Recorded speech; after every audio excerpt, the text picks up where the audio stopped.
नमस्कार. दीपक रेगे कथाकथन चॅनलवर तुम्हा सगळ्यांचंच मनापासून स्वागत. तुम्ही ऐकताय द स काकडे यांची कातळ ही कादंबरी आणि आज ह्या कादंबरीचा 10वा अर्थात शेवटचा भाग. कारभाऱ्यानं रोंग्याच्या कंबरड्यात लाद घातली तेव्हा व्यंकट आपल्या घोड्यावरनं खाली उतरून तिथे आला होता. प्रकार काय घडला ते त्याला कळलं नाही, काय बोलावं ते त्याला कळलं नाही. तो तिथे येऊन गप्प राहिला. तसा कारभारी पुढे आला आणि म्हणाला, मास्तर मास्तर तुला म्या नाईक का केलता? ते तुझं तुला माहिती. वय मला तुहा विश्वास म्हणून तुला नाईक केला, पर तुहा काय केलं? महा विश्वासघात केला तू. कारभारी, मायाकडून काय विश्वासघात झाला? म्या दरोडा पुरा करून दिला, समदा माल रोंग्यान हैबताच्या ताब्यात दिला. मग तू मागं कशाला थांबला होता? म्या जरा काम होतं माझं. काय काम होतं? दरोडा घालताना फरशीनं जानरावच्या पायाचा पांजा तोडला. नंतरच्या झटापटीत त्याच्या तोंडावर म्या फरशीचा तुंबा हाणला. समधी बत्तीशी खालास, त्यात त्याची ओठ लोंबले ते तोंबून. मास्तर जानराव जिल्ह्याचं पुढारी, त्यांना एवढं मारायचं म्हणजे ते ह्यात मरतीन की? मरतील. कारभारी जानराव मेलं. काय? रोंग्या, कारभारी, हैबती सगळेच हादरले. वय वाड्याबाहेर मी आलो, पर वाड्याबाहेर पडायच्या आधी तुझ्या मनात काय होतं? कुठं काय? तो त्या नंदाच्या चोळीला वरबाडून काढलं होतं. वय त्या नंदाच्या चोळीलाच काय, म्या तिच्या पातळाला बी हात घातला होता, कारण मला त्या राक्षसाला माझी ताकद दाखवायची होती. त्या राक्षसाचं मरू दे. हा, त्या राक्षसाचं मरू दे. नंदाला ताकद दाखवली होय तू? तिची चोळी आणि लुगडं काढून? रोंग्या तावातावानं बोलला. हे खरंय का? कारभाऱ्याच्या कपाळाची शीर उडाली. कारभाऱ्या, हे खरं आहे का खोटं आहे? हे पाहायला हैबत्याला वाड्यात पाठव. त्या नंदालाच घोड्यावर घालून आण.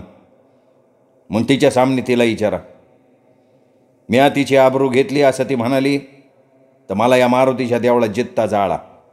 म्या जाळाय तयार आहे. अरे या मास्तरवर ह्यो रोंग्या नाही तो चिखल उडवतोय.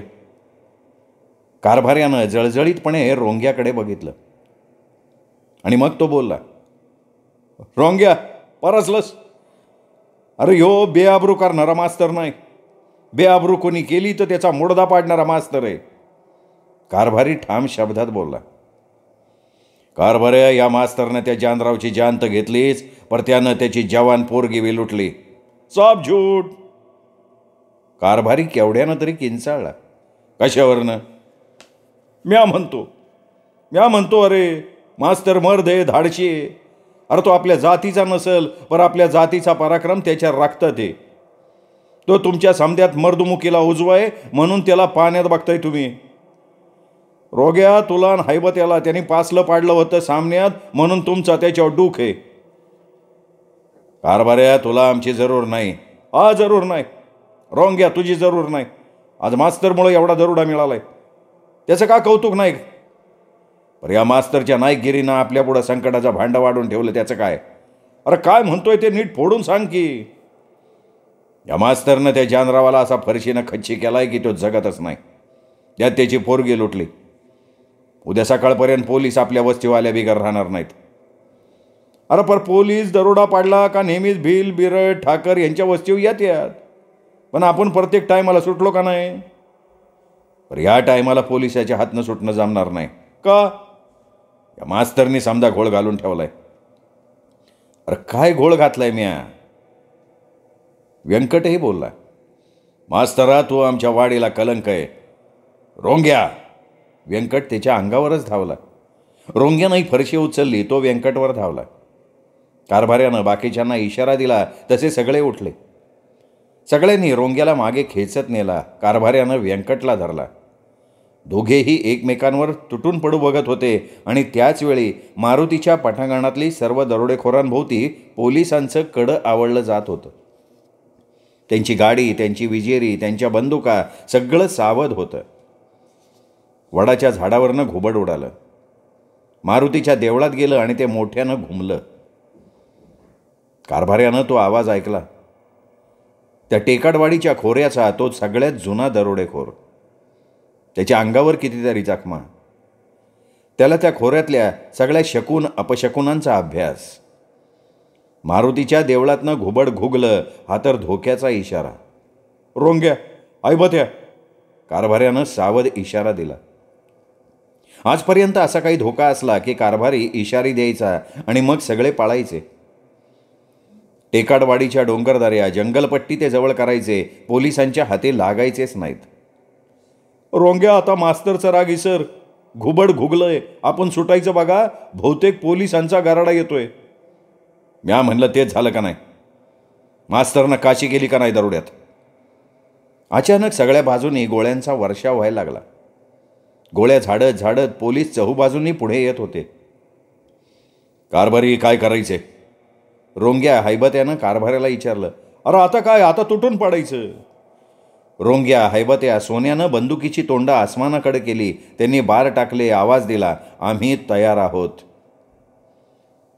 जागेवर थांबा सगळे, फुकापदरी मरू नका. पोलीस फौजदारानं ओरडून आवाज दिला. ऐबत्या, किती पोलीस दिसतात तुला? आता बंदुकीच्या गोळ्याच्या आवाजावरनं 20-25 तरी. एवढे पोलीस? कारभारी चिंतित झाला. मागचा दरोडा भावड्यानं मारला होता, तो फरारी झालाय. त्यांनी बरेच मुडदे पाडलेत पोलिसांचे. त्याला पकडायसाठी पोलीस टोळी सावधान होती. आपल्या टोळीत भावड्या असेल म्हणून त्यांनी बंदोबस्त वाढवला असेल. कावळा बसायला आणि फांदे मोडायला अशी आपली त्यांच्याशी गाठ पडली आता. कारभारी पहिल्यांदा आयुष्यात खचला. खालच्या आवाजात म्हटला, म्हणजे आजचा दरोडा आपल्या अंगाशी आला म्हणायचा? आणि ह्याला कारण आहे मास्तर. त्यात त्यांनी जानरावाचा मुडदा पाडला. जानरावाचा मुडदा पाडला म्हणून पोलीस ठाण्यावर बातमी गेली असेल आणि मग ह्यो आपल्या मागं आला. कारभारी, मास्तरड्याला पुढं आणा. म्या त्याला पहिली गोळी घालतो, मग पोलिसाच्या ताब्यात त्याचा मुडदा देऊ. समध्या दरोडेखोराने हां हां असा एक साथ आवाज दिला. पण व्यंकट कारभाऱ्याच्या जवळ होताच कुठे?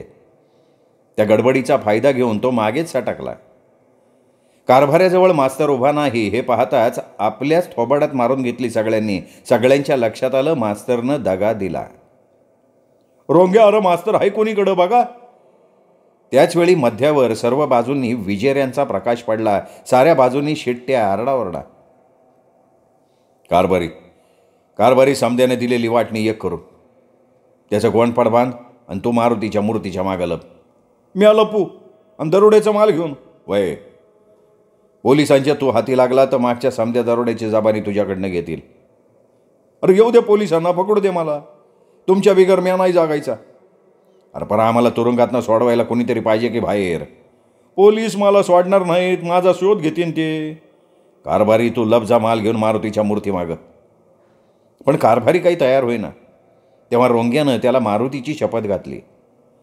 कारभारी मारुतीची शपथसुद्धा मानायला तयार होईना. तेव्हा निदान दरोड्याचा माल तरी मारुतीच्या मूर्तीखालच्या भल्या मोठ्या खड्ड्यात ठेवायला त्याला सांगितला. सगळ्यांनी आपापला माल दिला. कारभारानं पुढं केलेल्या गोणपाटात टाकला. कारभाऱ्याच्या वाटणीचा माल टाकायची वेळ आली तेव्हा त्याला घामच फुटला. कारभारी, तुझ्या वाट्याचा माल. आईला त्या मास्तरच्या. कारभाराच्या नरड्यातनं शब्दच फुटेना. काय केलं त्याने मास्तरनं? अरे त्यानं माझ्या वाट्याचा माल हितच होता, त्याच्या माझ्या मांडीखाली होता. मागाच्या गडबडीत त्यांनी आम्हा दोघांच्या वाटणीचा पायका लांबवला. म्हणजे आता कळलं का कारभारी तुला? तो मास्तर नाही, कातळ आहे, कातळ. पाषाण काळजाचा कातळ. त्याला लाद घालायला पाहिजे. विश्वासघात केलाय त्यांनी. कारभाऱ्याच्या अंगातला जीवच गेला. अर्धांग लुळं पडल्यागत झालं. तो मठदिशी खालीच बसला. पोलिसांनी सरळ सगळ्या दरोडेखोरांना हात वर करायला सांगितले. सरळ या, नाहीतर सरळ शूट करू म्हणून फौजदारांना आवाज दिला. भडक डोक्याचा हैबत्या, सोन्या, त्यांनी शरण येत नाही म्हणून सरळ पोलिसांवर भाले फेकले. त्यातल्या एका भाल्यानं काम साधलं होतं. तिकडे एक पोलीस छातीत श्वास घेऊन उताणा पडला. पाण्याबाहेर तडफडणाऱ्या मासळीप्रमाणे तो पोलीस तडफडला. त्याला लगेच उचलून मागे नेला. फौजदार ओरडला, फायर. रोंग्या हैबत्या सोन्यानं सरळ आमने सामने गोळीबाराची लढाई चालू केली. पोलीस दरोडेखोर यांची चांगलीच झुंपली. दरोडेखोरांचं गाव सगळ्या वाटा त्यांना माहिती. वेळ रात्रीच्या काळोखाची. त्यांचा दरोडा नेहमी काळोखाचा. रात्री भटकणाऱ्या, शिकार करणाऱ्या रानटी प्राण्यासारखी त्यांची नजर. त्यांचा हल्ला प्रखर होता. धडाधड त्यांनी 4-5 पोलीस खाली पाडले. फौजदार, जमादार त्या मार्गिरीनं वर्रमले. त्यांच्या मनात आलं, अशी जर पोलिसांची पडझड होत राहिली तर. स्वतः फौजदार पुढे झाला. त्याच्यात पराक्रम संचारला होता. पहिल्या धडाक्यात त्यांनी हैबत्या उडवला. हैबत्या बाजूला उडताच रोंग्या जरा हादरला. हैबत्याच्या प्रेतावरनं मागे होत असताना त्याच्या मनगटाच्या चिंधड्या उडाल्या. पाठोपाठ गोळ्या झाडल्या. त्याची बंदूकच खाली पडली. सोन्याचं डोळंच पांढरं झालं. त्यांनी पाठ फिरवली तशी गोळी सणसणत आली आणि पाठीतनं पुढे छाती बाहेर गेली. दांडग्या शरीराचा सोन्या मृत्यूला दंडवत घालण्यासाठी खाली पालथा पाडला. पोलीस पुढे पुढे सरकायला लागले तसं दरोडेखोरांचं धैर्यच पळालं. हत्यारं टाकून त्यांची पळापळ सुरू झाली. पण पळणार कुठे? पोलिसांनी त्यांना पुरतं वेढलं होतं. जखमी रोंग्या असहाय्य होता. आपल्या चाळण झालेल्या मनगटातनं गळणारं रक्त बघून हतबल झाला होता. त्या मनगटावर जर चांगला उपचार झाला नाही तर दंडापासून ते मनगट कापावंच लागणार होतं. दरोडेखोरी करणारा रोंग्या एकाच हाताचा राहिला तर. फौजदार, जमादार यांच्याबरोबर भावड्या ठाकूर होता. त्याला बघताच रोंग्यानं डोळेच वाचले. भावड्या पुढे होत म्हणाला, फौजदार साहेब, या रोंग्यानं जानरावाचा मुडदा पाडला, त्याची पोर पळिवली, त्याचा 3 लाखाचा खजिनान डाग मारला यांनी. फौजदार पुढे झाला. त्यांनी रोंग्याच्या एकाच हातात बेडी ठोकली. भावड्या, आणखीन या टोळीचा म्होरक्या कोण आहे? याचा चुलता कारभाऱ्या. भावड्यानं माहिती पुरवली. रोंग्या, तुझा चुलता कुठे? कुठे आहे तो कारभाऱ्या? रोंग्याने दात ओठ खाल्ले. बेरकी शब्दात बोलला, या भावड्यालाच पोसा की. म्हणजे? लक्षात घ्या, ठाकराची जात बैमान होऊन फितूर होत नसती. पण ह्यो बेईमान झाला पोलीस खात्याकडं. आम्ही मस्त दरोडे घातले. आम्ही मस्त या भावड्याशी वैर केलं, पण आम्ही कधी पोलिसांना साथ देऊन या भावड्याला पकडून दिलं नव्हतं. पण हे खोकाड पोलिसांना मिळून आमच्या टोळीच्या मुळावाले. भावड्या, अरे कुठं फेडशील हे पाप? आता तुरुंगात हे पाप फेडणार म्हणजे? अरे मला गिरफ्तार केल्यावर तुम्हाला तरी का म्या मोकळ्यानं फिरू देऊ? मागचा माझा दरोडा तुम्ही लोटला. आयता खजिना घेतला, तुमच्या पोटात घातला. मखलाशी केली तीवर पोलिसांची. तू तर त्या टायमाला फौजदाराच्या बापाचे कपडे घालून माझी टोळी चेचून काढली. म्या कशाला तुला सुखानं खाऊ देईल? तो थेरडा कारभारी कुठे? भावड्यानं आपल्या गलमीशा कुरवाळल्या. हिंमत असेल तर पकड त्याला. अरे शिव म्हातारा झाला म्हणून तुझ्यासारख्या कोल्ह्याला घाबरणार नाही त्यो. मग बोलाव की सामनी. का गेलाय बायकोच्या पदराखाली लपायला? बोलव त्याला. यो कशाला बायकोच्या पदराखाली लपल? बायकोच्या पदराखाली लपायला तो काय खाकी कुत्र्यांचा फितूर नाही. फौजदार, जमादार सगळे पोलीस त्या 2 दरोडेखोरांच्या नायकांचा तो तिखट सवाल जबाब ऐकत होते. रोंग्या, कुठे आहे तुमचा कारभारी? मला कशाला पोचताय तुम्ही? तुमच्यात असेल हिंमत पकडा की त्याला. रोंग्यानं सरळ सुनावलं. फौजदार साहेब, मला सोडा, म्या पकडतो त्या कारभाऱ्याला. भावड्यानं मांडीवर थाप मारली. ते ऐकलं आणि फौजदार आपली साहेबी टोपी डोळ्यावर आणत बोलला, भावड्या, अरे आम्ही काही पोलीस मेलेल्या आईचं दूध पिलेलं नाही. तुझ्यासारख्या दगाबाजाकडनं कारभारे आम्हाला नको आहे. आम्ही आमच्या हिमतीवर त्याला पकडू. म्हणजे म्या दगाबाज? भावड्या उसळला. हो, तू दगाबाज आहेस. स्वतःच्या पावलांनी तू आमच्या पोलीस ठाण्यात आलास. तू फरारी दरोडेखोर. तुला काय आम्ही आमंत्रण दिलं होतं का आमच्या पोलीस ठाण्यात यायचं? फरारी होऊन तुला जगणं कठीण झालं म्हणून तू आमच्याकडे आलास. तुला वाटलं रोंग्याच्या टोळीला पकडायला मदत केली तर तुझे सगळे गुन्हे माफ होतील. पण तुम्ही तसं सांगितलं मला, वचन दिलं तर तुम्ही साहेब. वचन पाळायला मी काही ठाकर, भिल्ल, बेरड किंवा रामोशेच्या अवलादीचा नाही आहे. भावड्या हताश झाला होता. स्वतःहून त्यांनी पोलिसांच्या पिंजऱ्यात मान अडकवली होती. त्याचा सगळा होरा चुकला होता. जमादार, चला बोलवा आपल्या गाड्या. घाला रे हे दरोडेखोर गाडीत. हे आपल्या पोलिसांचे मुडदे, दरोडेखोरांचे मुडदे सगळे उचला. वडाच्या झाडावर उंच जागी जाऊन बसलेला व्यंकट ते सगळं बघत होता, ऐकत होता. रोंग्या, आजचा दरोडा घालताना तुमच्याबरोबर दुसरा कोण दरोडेखोर होता? फौजदारांनी विचारलं. मजी, दाढी मिशावाला कोणीतरी होता तुझ्याबरोबर. कोण सांगतं? जानरावांच्या वाड्यातले पहारेकरी सांगत होते. त्यांनी तुला ओळखलं, पण दाढी मिशावाला नाही, माझ्याबरोबर कोण नव्हतं. जानरावाची तानाबाई सांगते. आजच्या दरोड्याची सूत्र त्या दाढी मिशावाल्याकडे होती. त्यांनी नंदाच्या आबरूला हात घातला. तिला त्यांनी घोड्यावर घालून पळवलं. काय म्हणताय? तिला घोड्यावरनं पळवलं? फौजदार, मला सोडा तुम्ही. का? तुला का सोडायचा? त्यांनी ह्या टोळीला डाग लावला आमच्या. त्याचे हात मी तोडून टाकतो. अरे तू तुझ्या हाताचं बघ पहिलं. फौजदार, तो हरामखोर आमच्या गावच्या शाळेचा मास्तर आहे. काय बोलतोयस? तुमच्या गावचा मास्तर आहे तो? मास्तर असली दरोड्याची, असली आबरू लुटण्याची कामं करणार नाहीत. फौजदार साहेब, माझा ऐका, तो मास्तर नाही, हैवान आहे, हैवान. हे बघ, तो कोणीही असू दे, आता आम्ही त्याला पकडल्याखेरीज राहत नाही. तू नाव सांगितलंस एवढं आम्हाला बाद झालं. साहेब, या समध्या दरोड्यावर कारभारीचा काय दोष नाही. त्यांनी मला टोळीचा नाईक बनवलं आणि त्यांनी मारुतीचं देऊळ पकडले. तेव्हापासनं तो दरोड्यात येत बी नाही. मग ही फरशी कोणाची आहे? कोणची फरशी? जानरावांच्या मुडद्याजवळ सापडली ती. ही कारभारीचीच फरशी. रोंग्यानं ती फरशी बघत म्हटलं.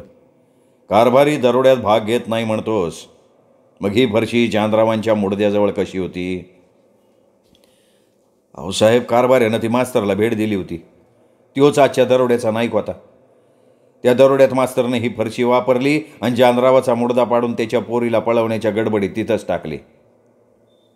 अरे हा मास्तर आहे का निगरगट्ट कातळ आहे? हा साहेब, कातळच येतो. म्हणजे तुझ्या टोळीवर काहीच दोष नाही. सगळा गुन्हा केलाय तो त्या मास्तरनी. जानरावाचा खून, त्याच्या पोरीचं अपहरण त्यांनीच केलंय का काय? या बघा साहेब, मी जे तुम्हाला सांगितलंय ते समजा खरं आहे. ठीक आहे रोंग्या, आता आम्ही तपास करणार. तो मास्तर हाती आल्याशिवाय आम्ही काहीही खरं मानायला तयार नाही. पण सध्या तरी तूच दरोड्याचा मुख्य सूत्रधार आहेस. रोंग्या गोंधळला. फौजदाराची चाल त्याला कळेना. मगाशी तो म्हणाला दाढी मिशीवाल्या दरोडेखोरानं हा दरोडा, खून, जानरावाची पोर पळवणं सगळं त्यांनी केलंय. आणि आता म्हणतोय याचा सूत्रधार तूच. याचा कसा काय मेळ घालायचा? रोंग्या, मला सांग, दरोड्याचा माल कुठे? त्यो मास्तर घेऊन फरारी झाला. आणि कारभारी कुठे आहे? त्यो आजारी हो, त्याला धड उठवत बी नाही. रोंग्या खोटं बोलला. फौजदार, जमादार, पोलीस हे दरोडा, खून, अपहरण सगळ्याचा शोध घेण्यासाठीच आले होते. त्यांना भावड्यानं रस्ता दाखवला होता. त्या मोबदल्यात आपल्या मागचा पोलिसी ससेमिरा चुकवता येईल असं भावड्याला वाटलं होतं. आणि त्यासाठी त्यांनी तसा फौजदाराचा शब्दसुद्धा घेतला होता. फौजदारानं तसं त्याला वचन दिलं होतं. पण पोलिसी खेळतो. गुन्हेगारांचं कसलं वचन पाळायचं? उलट त्या वचनाचा फायदा घेऊन त्याचे आणि दुसऱ्याचे गुन्हे उजेडात आणायचे, हेच तंत्र फौजदारानं आरंभलं होतं. पोलीस व्हॅनमध्ये रोंग्या, भावड्या हातकड्या घालून चढवले होते. त्यांच्या दोन्ही बाजूला फौजदार आणि जमादार बसले होते. 2 टोळ्यांचे बडे नाईक त्यांच्या हाती आले होते. ती त्यांची मोठी बहादुरी होती. झेडपीवाल्या जानरावांचा खुनी म्हणून त्यांनी रोंग्याला सहज बळी दिलं असतं. मास्तरचा तपास लावायचा होता, पण उद्या पेपरवाल्यांचं तोंड बंद करायला त्यांच्याकडे तात्पुरता इलाज होता. झेडपीवाल्या जानरावच्या वाड्यावर फक्त 3 महिन्यात 2 दरोडे पडले होते. पहिल्या वेळी 1 लाख रोख आणि दागिने, दुसऱ्या वेळी 3 लाख आणि मुलीच्या लग्नाचे दागिने. या दोन्ही दरोड्यांचे मुख्य नाईक हाती आलेले होते. DSP, पोलीस, फौजदार, जमादार सगळ्यांची पाठ थोपटली जाणार होती. व्यंकट वडाच्या झाडावरनं सगळं बघत होता. पोलीस गाड्या आल्या गेल्या. टेकाडवाडीच्या खोऱ्याची साऱ्या दरोडेखोरांची रोंग्याची टोळी गिरफ्तार करून नेली होती. त्यातनं फक्त कारभाऱ्या दरोड्याचा माल लपवायला मारुतीच्या मूर्तीमागे लपला म्हणून वाचला होता. कारभाऱ्याचा तपास करायला फौजदारानं तसा जमादाराला आणि 2 पोलिसांना पाठवलं होतं, पण कारभारी त्याच्या खोपटात सापडला नव्हता. म्हणून फौजदाराला रोंग्यानं थाप मारली हे कळलं होतं. कारभारी आजारी आहे हे खोपटातल्या त्याच्या बायकोनं सांगितलंय, पण तो आजारी आहे तर मग खोपटात का नाही याचं उत्तर देताना ती अडखळली होती.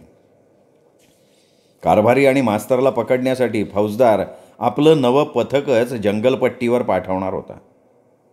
लगेच पोलीस पथक टेकाडवाडीत ठेवणं शक्य नव्हतं, कारण त्यांच्या ताब्यात रोंग्याची संपूर्ण टोळीच आली होती.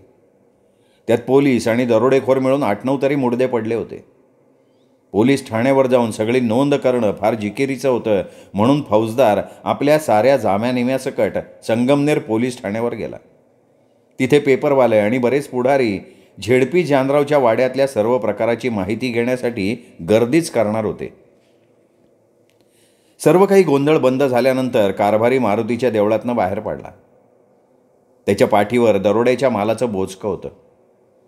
मागे पुढे बघत कारभारी पटांगणातनं पुढे सरकला. तो सोनाराच्या खोपटाकडे गेला. सोनाराचं खोपट तर बंद, आणि तिथे कारभारी कशाला गेला? खोपटात चांदमलनं नवा सोनार आजच्या दरोड्यातल्या सोन्याची बिस्किटं करण्यासाठी पाठवून दिलाय का काय? व्यंकट वडाच्या झाडावरनं खाली उतरला. त्याच्या कमरेला त्यानं दरोड्यातल्या त्याच्या आणि कारभाऱ्याच्या वाटणीच्या नोटांची बंडलं बांधलेली होती. चांगली 40-50 हजारांची माया त्याच्याजवळ होती. नाईक म्हणून त्याला थोडी वाटणी कारभाऱ्यानं रोंग्याला जास्त द्यायला लावली होती. त्यांनी रोंग्या बराच कुथला होता, पण त्याला कुथायला तसं कारण नव्हतं. नाईक म्हणून तो स्वतः दरोड्याची वाटणी नेहमी जास्तच घ्यायचा. कमरेला बांधलेल्या नोटांची बंडलं चाचपून व्यंकट चोरपावलांनी सोनाराच्या खोपटाकडे आला. त्याला कारभाऱ्याचा अंदाज घ्यायचा होता. हा काय करतोय? कारभाऱ्यानं दार वाजवलं तसं दार उघडलं. कोण? कारभारी का? चांदमलनं पाठवलेला सोनार बोलला. होय, म्याचे. कारभाऱ्यानं बाहेरचा अंदाज घेत म्हटलं. अहो, म्या किती घाबरलो. सोनार भिरभिरा बघत बोलला. का घाबरला? नाही, म्या म्हणलं दरोडा मारून माल तर आणला, पण आता फौजदार, जमादार आणि पोलिसांची रेड टेकाडवाडीच्या दरोडा टोळीवर पडली म्हणल्यावर म्हणलं आता सगळं संपलं. सोनारा, आता बाकी बंद कर. यातलं सोनं लवकर इतळून टाक. त्याची बिस्किटं तयार कर आणि चांदमल शेठकडं पोचती कर, म्हणजे हे डाग तरी पचवता येतील. कारभारी, तुम्ही येडे का खुळय? पोलिसाची रेड पडून गेली. त्याची टोळी तुम्हाला आणि त्या मास्तरला अचानक पकडायला इकडे येणार सकाळच्याला. काय सांगतो? अहो, मी समजा खोपटात बसून ऐकले की या, म्हणजे मला बी पकडणार. हां, चांदमल शेठनी तशी सावधगिरीची मला सूचना दिली आहे तुम्हाला सांगायला. काय सांगितलं? समजा दरोड्याचा माल आमच्याकडं आणून टाका. सोन्याचा समजा हिशेब नेहमीप्रमाणे देऊ. समजा त्याच्याच दुकानात निकालात काढू. व्यंकटनं हे सगळं ऐकलं. हे बघा कारभारी, तुम्ही पकडलं गेलं, तुमची टोळी पकडली गेली तरी घाबरायचं कारण नाही. कारण चांदमल शेठ या दागिन्यांची सगळी रक्कम तुमच्यासाठी वकिलाला खर्च करतील. मोठा वकील देणार तुम्हाला ते. त्यांनी तसं मला तुम्हाला सांगायला सांगितलंय. असं असेल तर डाग घ्या आणि सुटा बेगीनं तुम्ही. कारभाऱ्यानं आपलं दरोड्याचं गोणपाट उलटं केलं. त्यातनं पैशाची बंडलं आणि डाग सगळं खाली पडलं. सोनारानं त्यातले सोन्याचे नवे कोरे डाग सफाईनं उचलले. सोनारा, हा माल किती रुपयाचं भरल? भरल 50,000 पोत. चांदमल शेठ शब्दाचे पक्के. तुम्हाला काय सांगायला नको? मी येऊ का त्यांच्याकडे डाग द्यायला? नाही, नको. दरोडा पाडलाय, 10 गावात झाला असेल. त्यात तुम्ही दरोडे खोरचून तुम्हाला चांदमल शेठकडं एखाद्या पोलिसांनी बघितलं तर? कारभाऱ्या गप्प झाला. चांदमल मारवाडी दागिने घेईल, पण आपल्याला भेटायचं टाळेल हे त्याला उघड उघड दिसत होतं. सोनारा, चांदमल शेठ पैसे कधी देईल सोन्याच्या दागिन्याचे? मीच येईल उद्या संध्याकाळच्या सगळा हिशोब घेऊन येतो. पण मला फौजदारानं पकडलं तर? मग शेठ तुमच्या सगळ्यांसाठी वकील देतील, जामीन देतील, तुम्हाला तुरुंगातनं सोडतील. बरं होईल, म्हणजे मला रोंग्यान टोळीला वकील देता येईल तर. त्याची काळजीच करू नका, चांदमल शेठ करणार ते काम. कारभाऱ्यानं दरोड्यातल्या नोटांची बंडलं गोंडपाटात परत भरली. सोनारानं आपल्या बाचक्यात दागिने बांधले आणि म्हणला, कारभारी मला जरा नदीपर्यंत सोडा, मी या काळोखातनं चाकोर मांडायला जातो. अरे पण तुला भीती नाही वाटायची का? कारभारी मला कसली आली भीती? दुसऱ्या कोणाला माहिती माझ्याकडे डाग आहेत. जे मला लुटणार ते तुमचे दरोडेखोर सगळे गेले पकडले. सोनारा तुला घोडा देऊ का? घोडा आणि तुमचा काही येड लागलं काय? पोलिसांच्या हाती दरोड्याची सगळी टोळी चाली, त्यात तुमचं पण नाव आहे. तुमचा घोडा म्या कसा नेऊ? चांदमलचा सोनार आहे मी जपून वागणार. तुमचा माझ्याशी संबंध नाही, माझा तुमचा काही संबंध नाही. चांदमल शेठ बी असंच वागणार. अरे शेठ असा वागणार असेल तर मला तुरुंगातनं सोडायला पुढं कसा येणार? कसा जामीन देणार? ते देणार जिद्दीनं जामीन, तुमच्या मागं उभं राहणार. ते आता बघायला मिळेलच की. सोनारा निघतो. मी निघतो, पण हातात फरशी असू दे. तुझ्या हातात फरशी? अरे तू नळी फुकणारा सोनार, तुला फरशी कशी चालवता येईल? फरशी चालवणार नाही, तेवढीच हातात असली तर मला धाडस वाटन. अरे सोनारा आडात नाही तर पोहऱ्यात कुठं येणार धाडस? कारभारी मी असा तसा सोनार नाही, दरोड्यातला सोनार आहे, सोनं गाळणारा. तुमच्यासारखे बडे बडे दरोडेखोर माझ्याजवळ सोनं गाळून घेण्यासाठी हात जोडून उभे राहतात. बाबा तू जा आता, जा. सोनार दागिन्याचं बाचकं उचलून निघाला. सगळे दरोडेखोर पकडल्यानं त्याला तशी त्या टेकाडवाडीतनं बाहेर पडायला भीती नव्हती. सोनार बाहेर पडला तसा कारभाऱ्याला संशय आला. हा सोनार हे दागिने घेऊन मागच्या सोनाराप्रमाणे पळून गेला तर? कारभाऱ्यानं नोटाच्या बंडलांचं गोंडपाट आपल्या बगलेत मारलं. याच्या पाळतीवर आपण साकूर मांड्यापर्यंत जायला हवं. हा चांदमलच्या वाड्यात शिरला की आपण मागे फिरायचं. सोनार टेकाडवाडीची शीव ओलांडून नदीपात्रात आला. त्याला तिथे आल्यावर काय वाटलं कोणाला माहिती. त्यांनी मागे पुढे बघितलं. बहुतेक तो घाबरला असावा. टेकाडवाडी बरीच लांब राहिली होती. नदीपात्र ओलांडून पुढे जायचं होतं. तो भीतभीत जायला लागला. तो एका कातळा आडनं पुढनं कोणीतरी सोनाराला आडवं आलं. सोनार उभ्या अंगी भिजला. कोण आहे रे तू? मी माणूस. ते दिसतंच आहे की तुझ्या दोन पायावरनं. काय चालवलंय काय त्या बाचक्यात? आपलं ते बाचका खाली टाकान तू चालू पड. नाही मेलो तरी देणार नाही. सोनारानं ते सोन्याचं बाचकं छातीशी धरत म्हटलं. तोच त्याच्यावर झडप बसली. सोनारानं किंचाळण्यासाठी तोंड वासलं तर नरड्याभोवती हाताची पकड बसली. सोनाराची जीभ बाहेर आली. डोळ्यांची बुबुळं बाहेर पडली. त्याचा श्वास बंद झाला. त्याने हातपाय झाडायचं कधीच बंद केलं. त्याला तसंच खाली टाकून मग त्याच्याजवळचं ते बाचकं हिसकावून घेतलं गेलं. कारभाऱ्यानं ते बघितलं आणि त्याच्या डोक्यात वणवा पेटला. मागचा सोनारही दागिन्यांसाठी मारला गेला आणि म्हणूनच त्याचा पत्ता लागला नाही हे त्याच्या लक्षात आलं. हा दागिना घेणारा कोण? पुढे हा काय करतोय? सोनाराचा मुर्दा एक पाय पकडून ओढत नेला गेला. टिकावानं आधीच खणलेल्या भल्या मोठ्या खड्ड्यात त्याला लोटला गेला. त्याच्यावर माती लोटली जाणार तर कारभाऱ्यानं मागनं माती लोटणाऱ्याच्या अंगावरच उडी घेतली. अरे कोण आहे तू? मी आहे. मास्तर तू? हा मास्तरच. व्यंकट दोन्ही हात कमरेवर ठेवून रुबाबात बोलला. अरे तुला मी खरा देव समजलो होतो, पण तू नुसता फत्तराचा देव निघाला. माझ्या दरोडेखोराच्या टोळीची वाट लावली तू. तुझ्यामुळं समद्यानं पोलिसांनी बंद केलं. तुला मी आज जिद्द ठेवत नाही. कारभाऱ्या माग हो, लय जिद नको करू. तू मला दम देतो? अरे कोण आहे तू थेरडे? म्हणजे तू माझ्या वय लोटला? मी तुला या गावात भाव दिला, मोठं केलं, तर तू गाव जाळायलाच निघाला. अरे टेकाडवाडीचं माणसं आता तुला काही जिती ठेवणार नाहीत. या दाऱ्याखोऱ्यातला भिल बेरड रामोशी ठाकर तुला पाण्यात बघितल्याखेरीज राहणार नाही. तुला ठार मारल्या बिगर राहणार नाहीत कोणी. कारभाऱ्या मला ठार मारणार अजून ज्याला मला यायचं आहे. अरे एवढा तू भुजिंग? पहिल्या सोनाराचा बी त्वाच मुडदा पाडला. त्याच्याकडून डाग सोन्याची बिस्किटं मारली आणि आता तू डाग मारले. या सोनाराला गाडायला निघाला. पहिल्या सोनाराला बी त्वा. यो समदा माल माझ्या बापाचा आहे कारभाऱ्या. माझ्या हिमतीव म्या तो मिळवलाय. तर मग स्वतः एकट्यानं दरोडे घालायचे होते ना. का माझ्या टेकाडवाडीच्या दरोडेखोरांच्या टोळीतनं गेलता मारायला? बा जे व्हायचं ते होऊन गेलं. तुझ्या त्या रोंग्याला हायबत्याला लय घमेंड होती, पर आता मरतील. हायबत्या अगोदरच मिळालाय. त्या रोंग्याचा बी एक हात गेलाय. बाकीचे टोळेवाले बी जखमी झालेत. आता कायदेशीर खटला चालेल. पोलीस समध्या टोळीला बरबाद करून टाकतील. अरे म्या येत आहे ना, त्यांना आलेल म्या तुरुंगाच्या दारातनं सोडीन आणि तुझी खबर देईल पोलिसांना. म्हणजे कारभाऱ्यानं व्यंकटच्या कमरेलाच मिठी मारली. आंधळ्या धृतराष्ट्रानं भीमाला पकडण्यासाठी आपली आंधळी अशी पाशवी शक्ती वापरली होती आणि त्याच्या पोलादी पुतळ्याची माती केली होती. व्यंकट जागीच डांबून धरला कारभाऱ्याने. व्यंकटच्या मागणं कमरेला बसलेली ती मिठी. कारभाऱ्यानं व्यंकटला तसाच पालथा पाडला. तसाच मग त्यांनी खणून ठेवलेल्या खड्ड्यात त्याला लोटला. मागे सोनाराच्या गाडलेल्या जागेवर आलेल्या तरसाला असंच व्यंकटनं फेकलं होतं. आपली सुद्धा तीच गत. कारभारे आता वरनं भला मोठा दगड आपल्या डोक्यात घालणार, अर्धमेला करणार आणि मग पोलिसांच्या ताब्यात देणार. पोलिसांच्या आपण हातात लागलो तर जन्मठेप, नाही तर फाशीच. कारभारी खाली दगड घेण्यासाठी वाकला, तोच व्यंकटनं चित्त्याची झेप घेऊन खड्ड्याच्या बाहेर उसळी घेतली.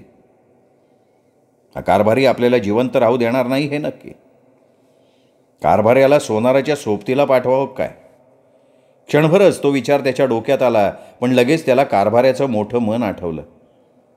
कारभाऱ्यानं त्याला त्या गावात प्रतिष्ठा दिली. त्याच्या साध्या इच्छेला, महत्त्वाकांक्षेला कारभाऱ्यानं खतपाणी घातलं. त्यांनी आपल्यातला पराक्रम जागृत केला.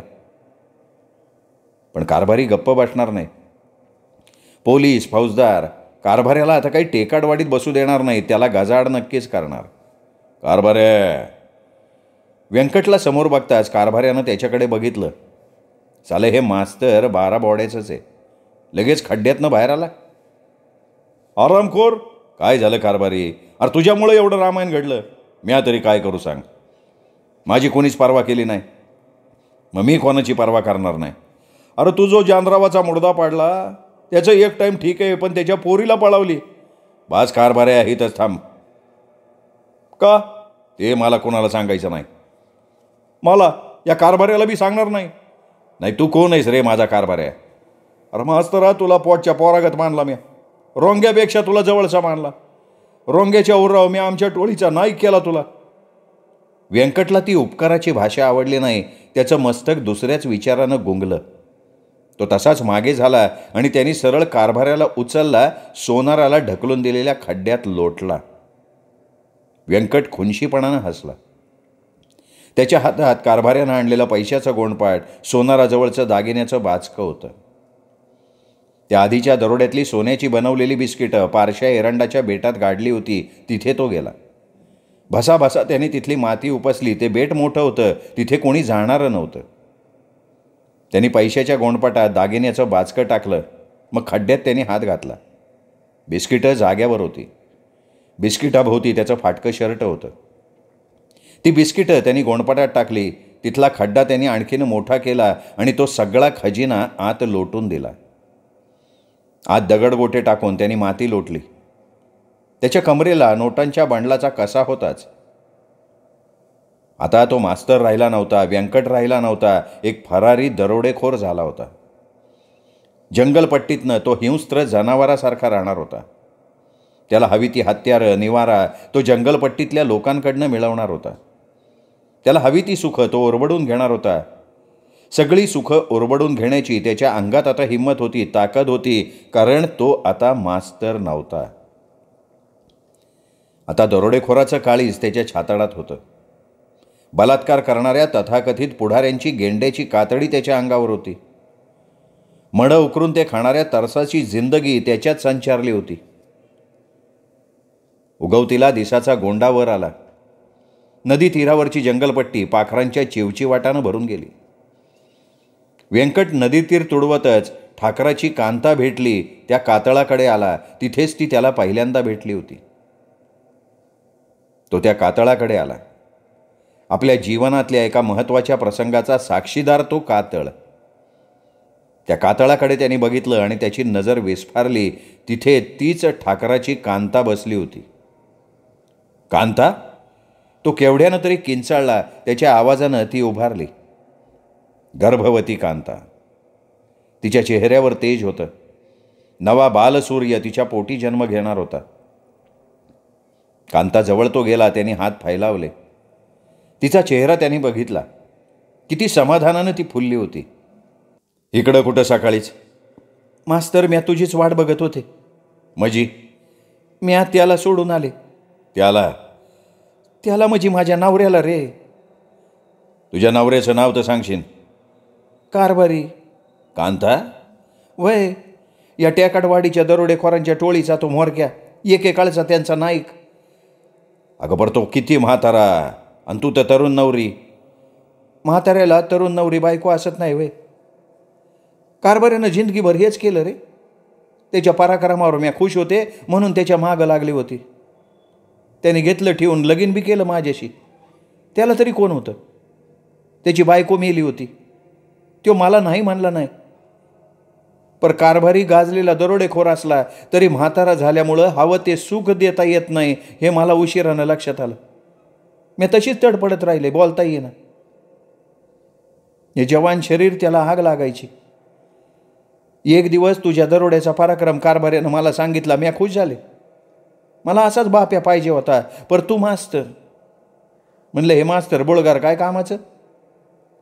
पण तुला या कातळावर गाठलं तेव्हा कळलं तू तर खरा मर्द आहे. मग तुझ्या मर्दपणात भिजत राहिले, गर्वार बी राहिले. मग आता तुझं माझ्याकडं काय काम आहे?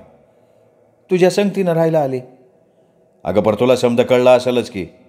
कळलंय मला समज. रोंग्याची टोळी पकडली, त्या कारभाऱ्याला खड्ड्यात घालून तू निघाला. कांता? वयंकट, असाच पुरुषी पराक्रम पाहिजे. भीमासारखा पुरुष हातात असल्यावर मला डर कोणाची? अगं पण आपण राहायचं कुठं?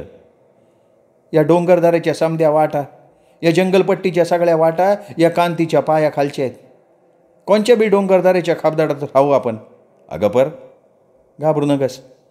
म्या तुझ्यासाठी बंदूक, फरशी, भाला, कुऱ्हाड, समधी हत्यारं आणल्यात. आणि म्या बी हाय की वाघीन. तू वाघीन आणि म्या कातळ. चल मग आता एखाद्या डोंगरदाऱ्याचा रस्ता धर, जिथं कोणीच येऊ शकणार नाही. तिथं फकस्त आपण दोघंच राहू. चल की. कातळाकडे बघत व्यंकटनं कांताच्या खांद्यावर हात टाकला आणि तो तिच्याबरोबर हत्यारं खांद्यावर टाकून निघाला. मित्र हो, कातळ ही कादंबरी द.स. काकडे यांनी लिहिलेली याच 10व्या भागात संपली. पुन्हा भेटूयात वेगळ्या कादंबरीसह. तोपर्यंत नमस्कार मित्र.